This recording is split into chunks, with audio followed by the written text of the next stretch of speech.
Olá, com cerca de 60 mil religiões no mundo, criou-se uma discussão e generalizada sobre o Cristo, os cristãos e a verdade sobre o que Jesus falava.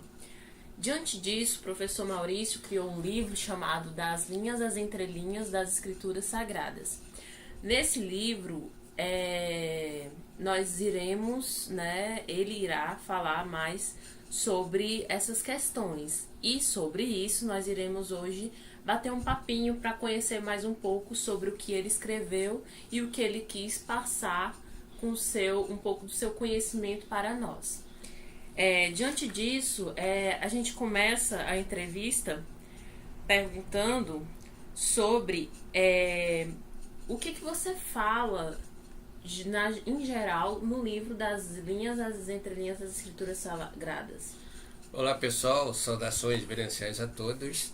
Nós escrevemos esse livro, como diz o preâmbulo aqui da Yasmin, diante das 60 mil religiões, há uma confusão generalizada a respeito da compreensão, do entendimento do que realmente Jesus Cristo ensinou a respeito da sua doutrina cristã universal. Este livro, então, tem esse objetivo de dirimir essas questões, de levar para o público geral, para o público externo, para a humanidade toda, aquilo que estava restrito ao círculo iniciático cristão, ou seja, restrito ao movimento gnóstico, restrito às escolas de iniciação.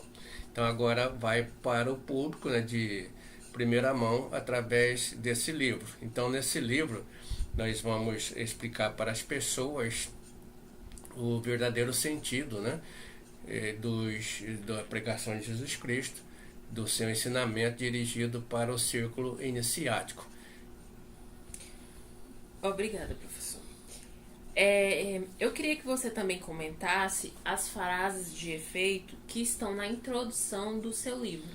Então, para começar o livro, no capítulo 1, que a gente chama de introdução, lembrando que esse livro ele está sendo tem uma proposta de publicação por uma editora da Espanha, mas enquanto isto o pessoal pode ir lendo em PDF, na íntegra, que eu estou disponibilizando para todos. Então traz lá na introdução algumas frases de efeitos, dessas expressões historicamente e universalmente conhecidas. Então nós temos lá a do Shakespeare, que diz que há muito mais mistérios entre a terra e os céus do que a nossa vã filosofia pode descrever. Então com isso a gente quer dizer das linhas entre linhas, os mistérios estão nas entrelinhas, cuja os cristãos do senso comum não usam encontrar, atingir, Também a frase do Isaac Newton, que o que eu sei é um grão de areia e o que falta para saber é o oceano. Então aí está mesmo o mesmo sentido, do que está escondido para todos nós cristãos ainda é muito grande, e que a gente não tem acesso. Também a frase do Guimarães Rosa, que diz: eu sei muito pouco, mas desconfio de muito. Então é o mesmo sentido. O que eu sei é do círculo comum, do círculo cultural, que falta para eu saber a respeito da verdade cristã é muita coisa, Ainda falta, ainda está na forma de mistérios. Também há frases aí do tipo do Einstein, que dizia que a mente que se abre ao novo jamais voltará a ser do seu tamanho original. Então todas essas frases, todas essas expressões têm o mesmo sentido.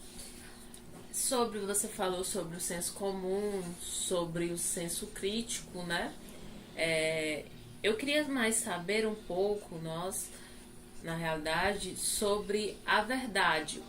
Como você cita a verdade em seu livro? Então a verdade no livro, a gente cita dentro da lógica, dentro da matemática, dentro da sua realidade. Matematicamente, há duas maneiras da gente se acercar da verdade. Ou vamos pela operação de intersecção de conjuntos, pega a síntese, a parte que tem de verdade em cada religião, das 60 mil, aí a gente chegaria à verdade absoluta. Ou pela operação reunião, união de conjunto, teria que pegar todas, né? Colocar juntas no mesmo consenso, também se tem a verdade matemática, tá? Então, a verdade matemática é essa. A verdade do ponto de vista real, né? Seria a realidade, o fato, né? Contra fato não há argumentos. Então, Jesus disse, está escrito em João, conhecei-vos a verdade e ela vos libertará.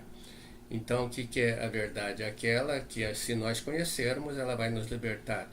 E conhecimento, conhecer, vem do grego, de gnose. Então, a gnose é a verdade, e a verdade é a gnose, ou vice-versa. Então, se nós conhecermos, gnóstico quer dizer aquele que conhece, se nós conhecermos a verdade, ela vai nos libertar. E o que significa isto?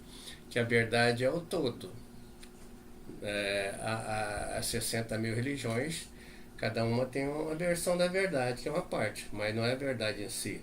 Só há uma verdade, né, a ser dissolvida por 60 versões, 60 mil versões, que cada religião tem a sua versão. Então, quem abrir mão da sua versão, que é da sua parte, né, e romper essa fronteira, terá condição de se acercar da verdade que está no todo. Mas isso não é muito fácil. O filósofo Immanuel Kant, alemão, então ele dizia que as pessoas rejeitam, na verdade, com medo dela destruir as suas ilusões. Também diz que quem não está procurando a verdade, quando encontra a verdade, não a identifica. Nós queríamos saber também sobre qual é o significado da expressão quem tem ouvidos ouçam, quem tem olhos vejam. Então, aí é o objetivo, o sentido real do livro. Então, ter ouvido para ouvir, ter olhos para ver, significa saber ler e entender nas entrelinhas das escrituras. Quem não tem ouvido para ouvir as palavras do Cristo na época, né, e nem olhos para ver o que ele fez e para ler hoje, só consegue ver o que está nas linhas.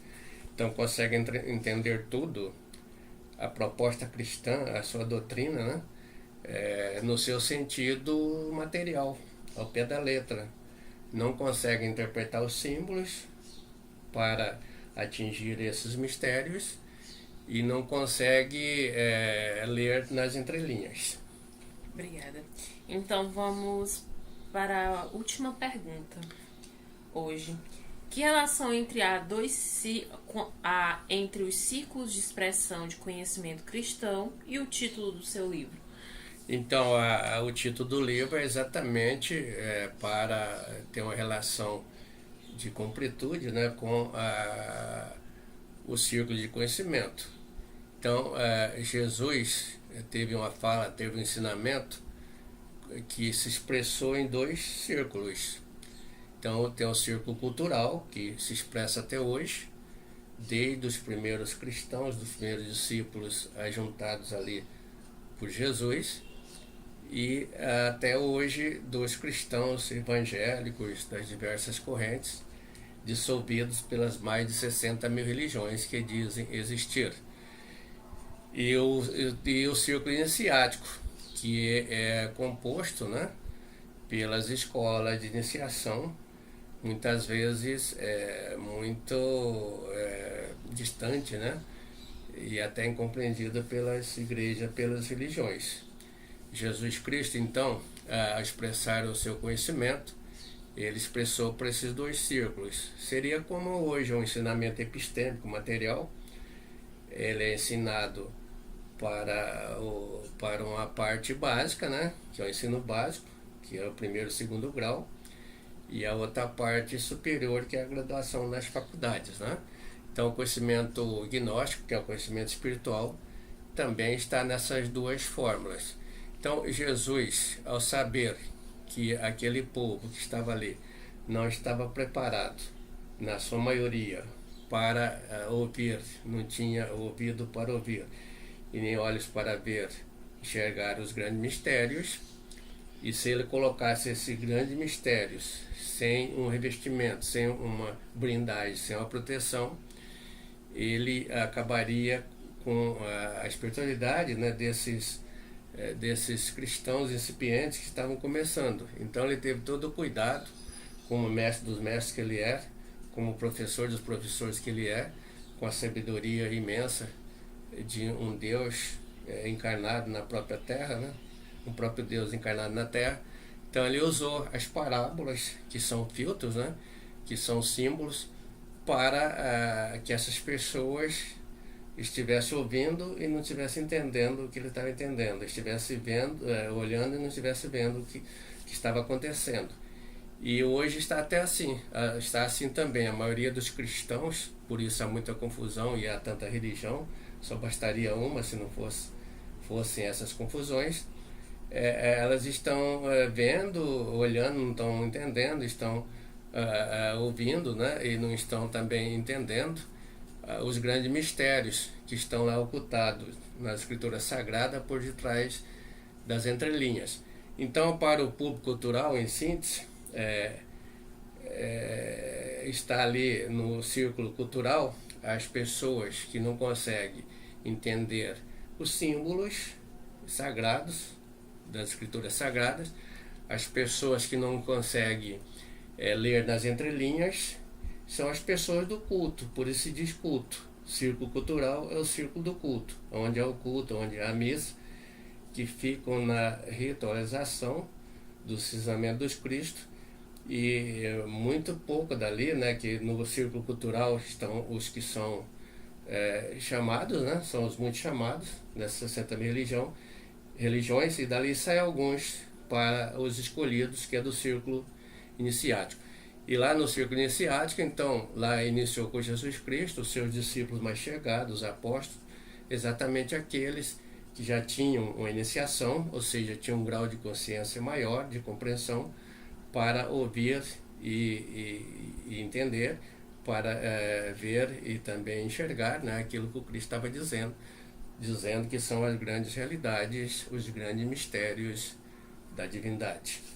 Então, obrigado, professor Maurício, por compartilhar um pouco conosco o seu conhecimento, e obrigada a vocês por estar nos assistindo e ter um pouquinho do tempo destinado a esse conhecimento. E é isso, muito obrigada a todos, paz reverencial. Eu é que agradeço a todos, agradeço a Yasmin pelas perguntas, né, e a vocês pela atenção prestada, tanto nas perguntas como nas respostas. Assistam o vídeo, leiam aí embaixo do vídeo, nas descrições, a respeito das informações desse livro, e também ele está no site, e vocês podem ler na íntegra em PDF. A paz reverencial, muito obrigado a todos.